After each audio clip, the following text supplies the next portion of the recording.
Welcome to part 3 of the MongoDB lecture series. In the next couple of videos, we'll be going over some basic and advanced actions that you can perform in the Mongo shell. In this video, we'll be going over how to create documents and how to search documents. Type show DBs once you're in the Mongo shell, and that'll show the databases you have. Type use and database name to either create or use a database if it exists. So now that we're in our database, we can create a collection. To do that, type db.createCollection and the name of the collection you want to create. And now that we have our friends collection, let's insert some documents into it.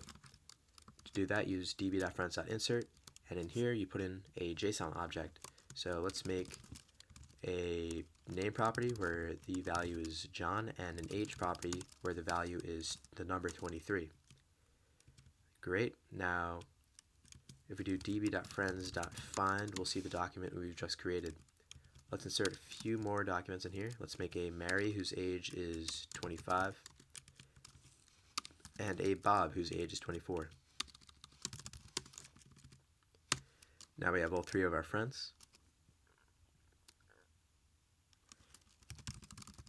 And say we want to narrow down our search. All we have to do is pass in a JSON object into the find function. So say we want to display only the documents that have the name John. Then you would do it like this. Say you want to display or find only the documents where the age is 23. You can do that too. And you can also search for all the documents where the age is greater than 23, for example, using the greater than operator, $GT.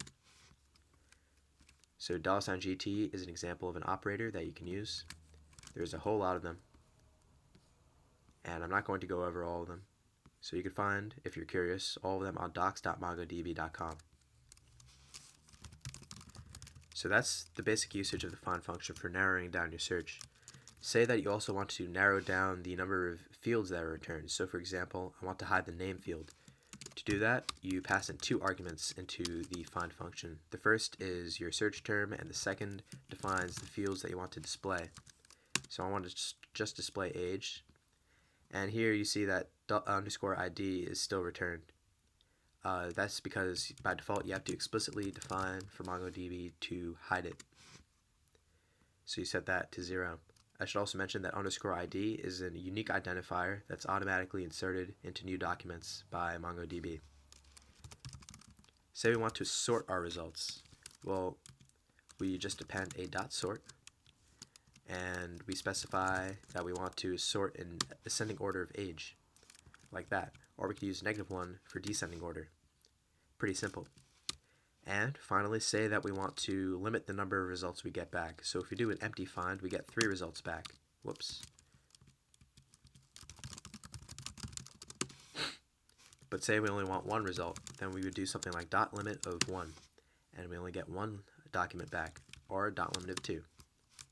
If we do .limit of 4, we get 3 documents back because the 4 only specifies the maximum number of documents we want back. So that's how to both create and search documents in MongoDB. In the next video, we'll be going over how to update and delete documents. See you next time.